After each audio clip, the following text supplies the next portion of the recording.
যে rally 1300 kilometre ঘুরে শেষ হবে পাটনায় গতকালের পর আজ এই র্যালির দ্বিতীয় দিন।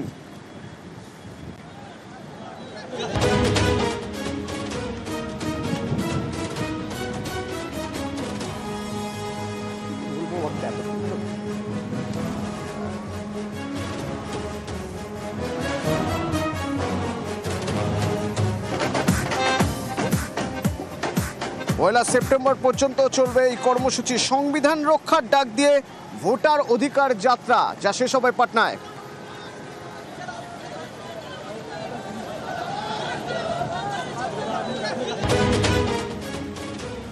এই র্যালি শুরু হয়েছে গতকাল।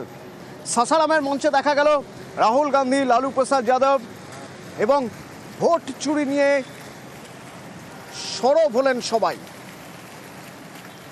और इनकी आखिरी साजिश ये है कि बिहार में एसआईआर करके नए वोटरों को जोड़कर वोटरों को काटकर ये बिहार का चुनाव चोरी करें। जब चुनाव आयोग के कंधे पर बंदूक रखकर भारत के मतदाताओं को निशाना बनाकर राजनीति की जा रही हो, तो आज चुनाव आयोग सबको स्पष्ट करना चाहता है कि चुनाव आयोग बिना किसी भेदभाव के चट्टान की तरह खड़ा था, खड़ा है और खड़ा रहेगा।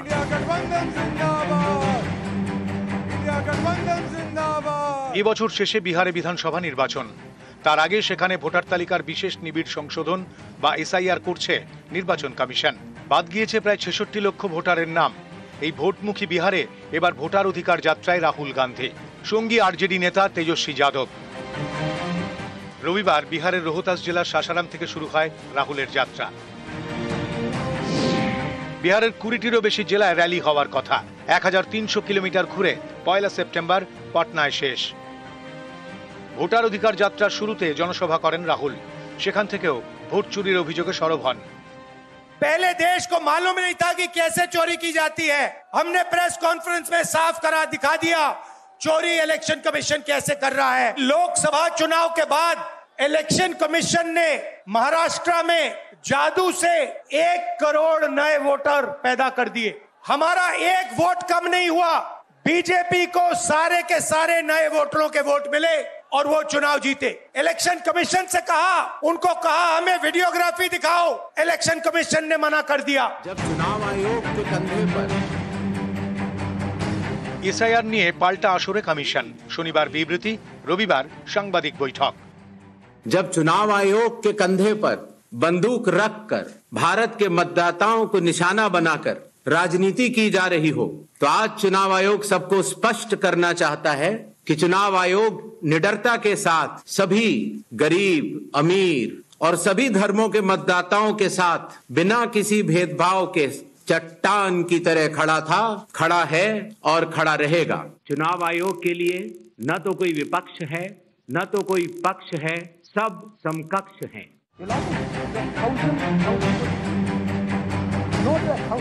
সম্প্রতি কর্ণাটকের মহাদেবপুরা কেন্দ্রের উদাহরণ টেনে রাহুল দাবি করেন একটি বিধানসভা কেন্দ্রে 1 লক্ষের বেশি ভুয়ো ভোটার রয়েছে। कर्नाटक में 1 लोकसभा 1 विधानसभा में हमने इंक्वायरी शुरू की। भाई और बहनों, पता लगा कि 1 विधानसभा में 1 लाख से ज्यादा वोट चोरी हुए। जब 45 दिन चुनाव के बाद पूर्ण हो चुके हैं और किसी भी दल को, किसी भी कैंडिडेट को कोई भी गलती नजर नहीं आई, इतने दिनों के बाद इस तरह के निराधार आरोप लगाना, उनका उद्देश्य क्या है, ये सारे मतदाता और देश की जनता पूरा समझती है। और मेरे सर सारे मतदाताओं को अपराधी बनाना और चुनाव आयोग शांत रहे संभव नहीं। हलफनामा देना होगा या देश से माफी मांगनी होगी, तीसरा विकल्प नहीं है। इंडिया गठबंधन जिंदाबाद। বিহারে এসআইআর 66 লক্ষ নাম বাদ। এর বিরোধিতায় এক সুরে সরব বিজেপি বিরোধীরা। তাদের অভিযোগ এসআইআর এর নামে বিজেপি চক্রান্ত করছে, ভোটে জিততে কাজে লাগাচ্ছে কমিশনকে। এই অভিযোগে এককাট্টা বিরোধীদের টিম ইন্ডিয়া। সম্প্রতি বাদল অধিবেশনে সংসদের বাইরে এবং ভেতরে তাঁরা এ নিয়ে সুর চড়ান। সংসদের বাইরেও একজোট বিরোধীরা। কয়েকদিন আগে দিল্লিতে রাহুল গান্ধীর বাড়িতে ডাকা ডিনারে দেখা গিয়েছে অভিষেক বন্দ্যোপাধ্যায়, অখিলেশ যাদবদের। পয়লা সেপ্টেম্বর রাহুলের ভোটার অধিকার যাত্রা শেষ হবে। সেদিন পাটনায় জনসভা। সেখানেও দেখা যাবে টিম ইন্ডিয়ার ঐক্যবদ্ধ চেহারা। প্রতিনিধি পাঠাবে তৃণমূলও। শীর্ষ নেতৃত্বও উপস্থিত থাকতে পারেন। चोरों को हटाइए, बीजेपी को भगाइए किसी भी कीमत पर भाजपा को जो चोरी ही करता है उसको आने नहीं देना है। सब लोग एक हो जाइए और एक होकर के राहुल गांधी, तेजस्वी यादव सभी मिल करके इसको उखाड़ के फेंकिए, लोकतंत्र को मजबूत होने दीजिए। इस तरह का जो बेसलेस यारों का जो ब्रेनलेस यात्रा है, अगर उन्हें लगता है कि वो जनादेश के पनघट तक पहुंच पाएंगे तो ये उनकी गलतफहमी है। आपका वो रिवाज और मिजाज रहा है कि आप कभी अटल जी को कह देंगे कफन चोर, फिर कभी मोदी जी को कह देंगे चौकीदार चोर, फिर अभी कहने लगे कि चुनाव आयोग जो है वोट चोर। अरे कब तक जो है वो चोर मचाए शोर वाली स्थिति करोगे आप? নিউজ 18 বাংলা। আর এসবের মাঝে মুখ্য নির্বাচন কমিশনার গতকাল সাংবাদিকদের মুখোমুখি হয়েছিলেন। বাংলা এসআইআর কবে যখন জানতে চাওয়া হলো তখন তিনি বলছেন যে আলোচনা হবে, সঠিক সময় জানানো হবে। जहां तक वेस्ट बंगाल के एसआईआर की तारीख की बात है, हम तीनों कमिश्नर्स एक उचित समय देखकर उसका निर्णय लेंगे कि कब वेस्ट बंगाल में होना है या देश के अन्य राज्यों में कब होना है।